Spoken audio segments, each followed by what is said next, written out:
Hello viewers, ఈరోజు మీకు నేను గోధుమ పిండి కవర్తో ఇంటికి ఉపయోగపడే ఒక ఐటెంని అయితే చేసి చూపిస్తానండి. ఖర్చు పెట్టకుండా ఇంట్లోనే ఈజీగా అమౌంట్ని సేవ్ చేస్తూ డెకరేటివ్ ఐటెం ఎలా చేసుకోవాలనేది ఈ వీడియోలో మీకు చూపిస్తానండి. చూసేయండి.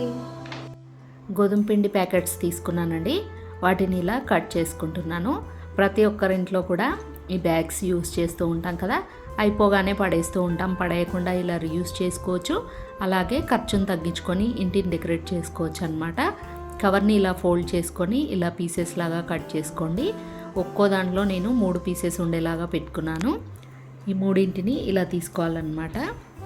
సైజ్ అనేది మీ ఇష్టం అండి. మీరు ఎంత పెద్ద కావాలనుకుంటే అంత పెద్దగా తీసుకోవచ్చు. తర్వాత ఈ మూడింటిని సేమ్ సైజ్ వచ్చేలాగా ఇలా పెట్టుకొని ఒక పేపర్లో ఫోల్డ్ చేసి పెట్టుకోవాలి.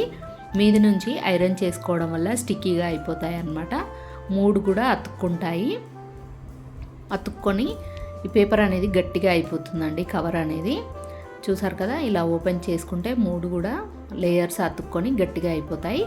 ఇలా ఓపెన్ చేసుకొని తీసుకోవాలి. మీకు ఎంత సైజ్ కావాలనుకుంటే అంత సైజ్ తీసుకోవచ్చు అనమాట. కొన్నింటిని ఇలా రెడీ చేసుకొని పెట్టుకున్నాను. తర్వాత ఒక అట్ట ముక్క పైన ఇలా డ్రా చేసుకుంటున్నాను. మీరు ఏ డిజైన్ కావాలనుకున్నా ఆ డిజైన్ డ్రా చేసుకొని దానిపైన ఇలా పెట్టేసుకొని కట్ చేసేసుకోవాలన్నమాట. చూసారు కదా, ఈ మోడల్లో తీసుకున్నాను నేను. మీకు నచ్చినట్టుగా మీరు డిజైన్ చేసుకోవచ్చు.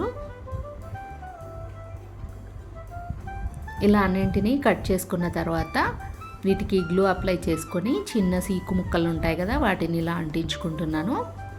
చీపురు పుల్లలైనా అంటించుకోవచ్చు, లేదంటే ఇలా సీకులు ఉన్నా కూడా అంటించుకోవచ్చు. తర్వాత ఇక్కడ వీటికి నేను గ్రీన్ కలర్ వేసుకుంటున్నానండి. ఆ కాడలకు కూడా అలాగే వేసుకోవాలి. మీరు ఎంత పెద్ద సైజు కావాలనుకుంటే అంత పెద్ద సైజు అనేది తీసుకోవచ్చు అన్నమాట. ఇలా అన్నింటినీ ఒక దగ్గరికి ఇలా పట్టేసుకొని కింది భాగంలో ఇలా రబ్బర్ బ్యాండ్ వేసేసుకుంటున్నాను. మీరు తాడుతో కట్టుకోవచ్చు, ప్లాస్టర్ వేసుకోవచ్చు, ఎలాగైనా చేసుకోవచ్చు అన్నమాట.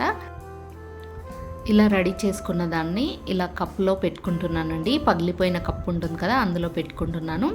ఇందులో ఇసుక వేసుకోవచ్చు, కార్డ్బోర్డ్స్ పెట్టుకోవచ్చు, లేదంటే స్టోన్స్ ఏవైనా ఉన్నా కూడా వేసుకొని దాన్ని ఇలా పెట్టేసుకోవాలన్నమాట. స్ట్రాంగ్గా ఉంటుంది. తర్వాత ఎల్లో కలర్ని స్పాంజికి ఇలా అద్దుకొని ఆకుల పైన ఇలా అద్దుకుంటున్నాను అనమాట. డిఫరెంట్గా షైనింగ్ వస్తుంది, చూడడానికి కూడా లుక్ బాగుంటుంది. చూసారు కదా, ఈ మోడల్లో అయితే రెడీ అయిపోయిందండి. మినీ ప్లాంట్ అయితే రెడీ అయిపోయింది. మీకు ఎక్కువగా ఆకులు కావాలనుకుంటే మాత్రం ఇంకా కొన్ని ఎక్కువ తీసుకోవచ్చు. చూసారు కదా ఎంత బ్యూటిఫుల్గా ఉందో. ఇది మనం బయట కొనాలంటే చాలా కాస్ట్ ఎక్కువగా ఉంటుంది కదా. ఇంట్లోనే ఈజీగా గోధుమ పిండి కవర్తో ఇలా రెడీ చేసేసుకున్నాను. చూసారు కదా ఎలా ఉందో. మీకు ఎలా అనిపించింది అనేది కామెంట్ చేయండి. నచ్చితే లైక్ చేయండి.